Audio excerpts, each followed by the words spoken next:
Hey, friendo, Steve here. And Larson. And it's time, Larson, for our piping hot star ratings for WWE's much ballyhooed Netflix debut Monday Night Raw. 4 matches in 3 hours. Oh boy, these 3+ matches. hours. That's right, 3 hours and 6 minutes or something like that. So we're going to give you guys our star ratings for these matches. Where would you like to begin? Well, let's start with the first match of the night, which was Roman Reigns challenging Solo Sikoa in tribal combat for the Ula Fala. Steve, what'd you give this one? I thought this was one of the more fun bloodline matches, but make no mistake, it was a bloodline match. Did we had a ref bump, didn't we? Oh, yeah. Did we ever? Yeah, we had had a ref Solo bump. literally hit a spike on a ref. Oh, my God, that's right. Solo spiked the dude. That's right.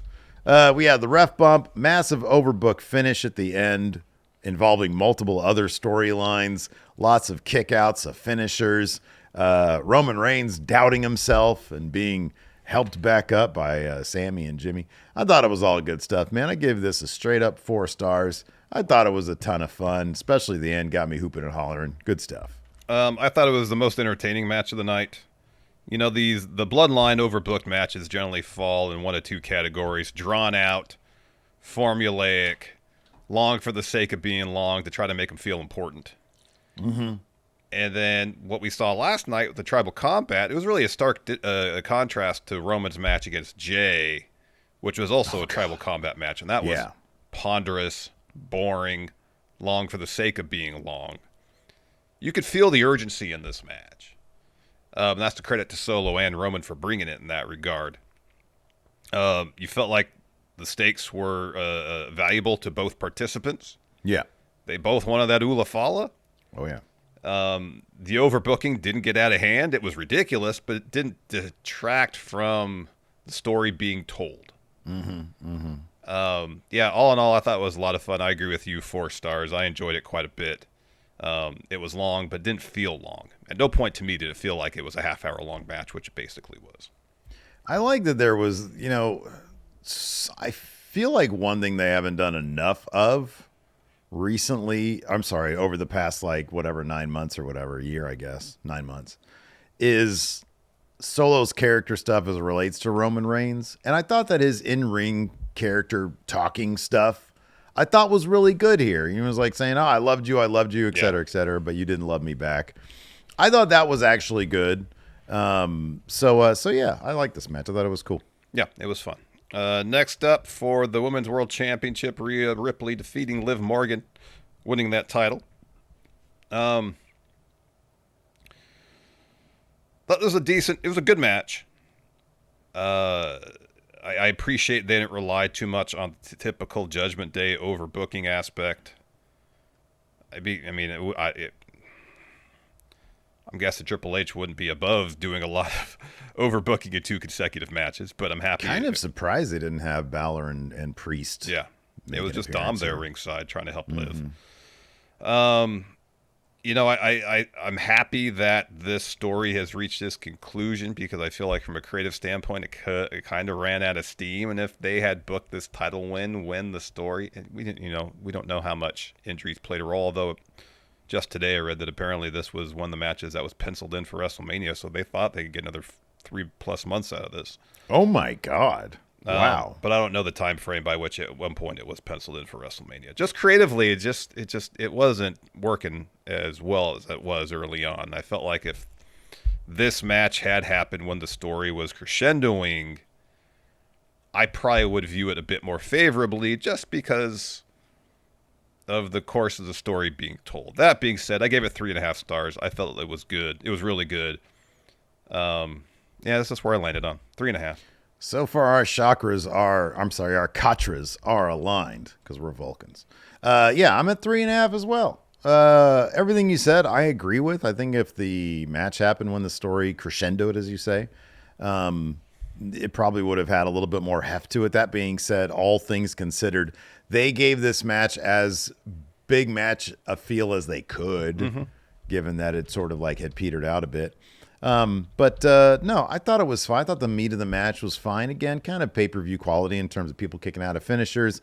and then the stuff afterwards with Dominic finally eating a riptide, and especially like Rhea Ripley's second punctuating riptide on Liv Morgan, where she basically sent her through the mat. Yeah, I thought that was good as well. And of course, I gave that extra probably quarter star for the Undertaker coming out and basically passing the torch from one American badass to another American badass from Australia, Rhea Ripley. Rhea Ripley, yes.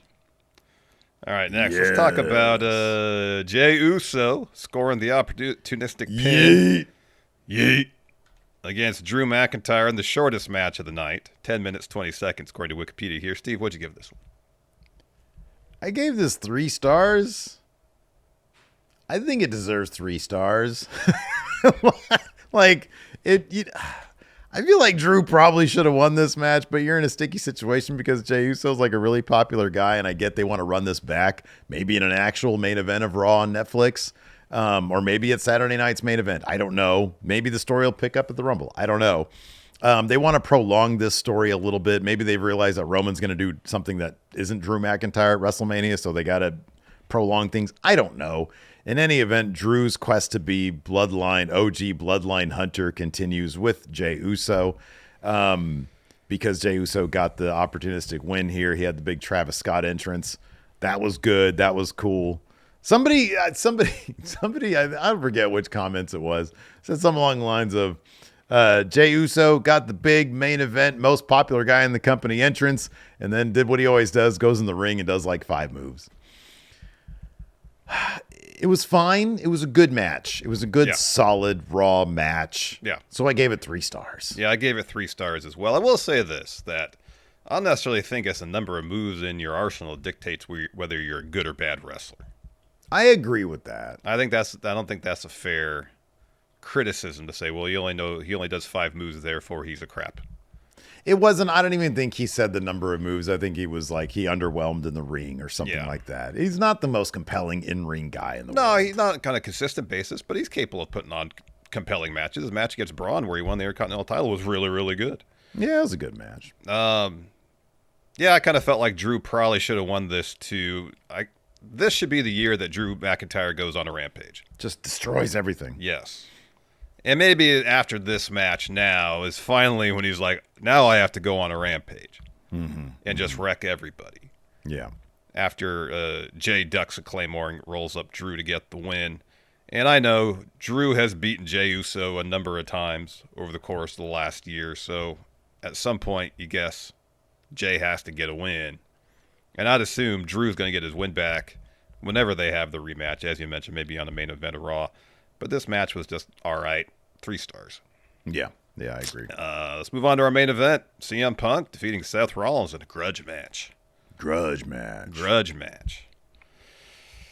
How long was this match? 19 minutes and 15 seconds. Okay, the second longest of the show. Do you think they were given 20 or were they given 15? I would imagine they were probably given 20. Probably, right? Yeah. I think so, yeah. Imagine the first match and the last match were probably given 20. And then Roman and Solo went over a little bit, and then Punk Seth might have got under a little bit. I could see that. I kind of wish they had gone further with Seth being so obsessed with almost punishing Punk as opposed to being concerned about beating him. You know, being so overcome by his emotions, wanting to inflict pain on CM Punk. First, of course, he wanted to win the match, but because that's proven the point. But to do so, he's like, well, I got to inflict maximum punishment on Phil because I dislike him so much. If they had gone that route and having that be the reason that Seth lost the match, I felt like the match would have had a more compelling story.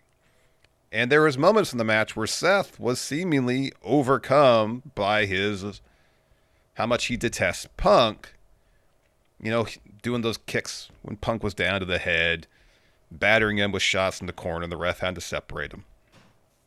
I just didn't feel like that story, if that was one of the central stories I want to tell here, was hit enough, and it didn't play at all into the finish. Seth just got caught because Punk no-sold a superplex. And I don't know. In terms of telling the story of Seth being so obsessed with getting Punk out of the company, it just, I don't know, the story there just personally didn't connect with me. I thought the match itself was fine. It was an entertaining match. It was good. But I thought if there was a bit more of a coherent story being told in terms of what they'd set up, it would have been much better. I gave it 3.5 stars. I gave it 4.25. I love this match. I really I like this match a lot. And I like this story. I think that, we were joking during the stream about them spamming each other's finishes, but there's a reason for that, because the entire feud has been them drawing parallels between each other. And so Seth Rollins going outside of his normal game by hitting him with a bunch of GTSs led to his downfall. And then it took 2 GTS, or it didn't take, but he got hit with 2 GTS. So evidently Punk felt it took 2 GTSs to put Seth Rollins down. And he responded in kind by trying a bunch of stomps. I love the physicality of it. They went to the outside. I thought that Seth was trying to punish CM Punk. Maybe it wasn't as punctuating as it could have been, perhaps. But no, I thought this was a really good match, and I think it was worthy of the main event. And I'm curious to see where this story goes next. If it's going to drive Seth crazy that he had his opportunity and Punk can now just move on and Seth's not going to let him. But how is that going to play out? Is that going to play out in the near term? Is it going to play out in the Rumble? Is it going to be another match at Saturday night's main event? I think we know is that Seth's going to eliminate Punk from the Rumble. Seth's going to win the title. Punk's going to beat him for it. You could absolutely 1,000% be correct on that. Seth eliminating Punk from the Rumble is Seth's win over Punk. Man, no, he'll get a win. He'll get a win. Sure about that, buddy? Man, I don't know. He didn't get one over Cody. Nope. Anyways, and not even that. He lost to Cody 3 times and then joined his team to beat Roman. Oh, God. Okay. All right. Maybe you're right. Then we'll see what the future holds for old Phil. Anyways, I gave it 4.25. I really like that match. I thought it was great. That's gonna do it for our star ratings. Let us know what you guys thought about all these matches and what are your star ratings in the comments below. Hit that thumbs up, hit that subscribe, and the notify bell. And on Friday, we'll let you guys know our reactions to those other guys' star ratings. Till then, we'll see you guys around. Goodbye.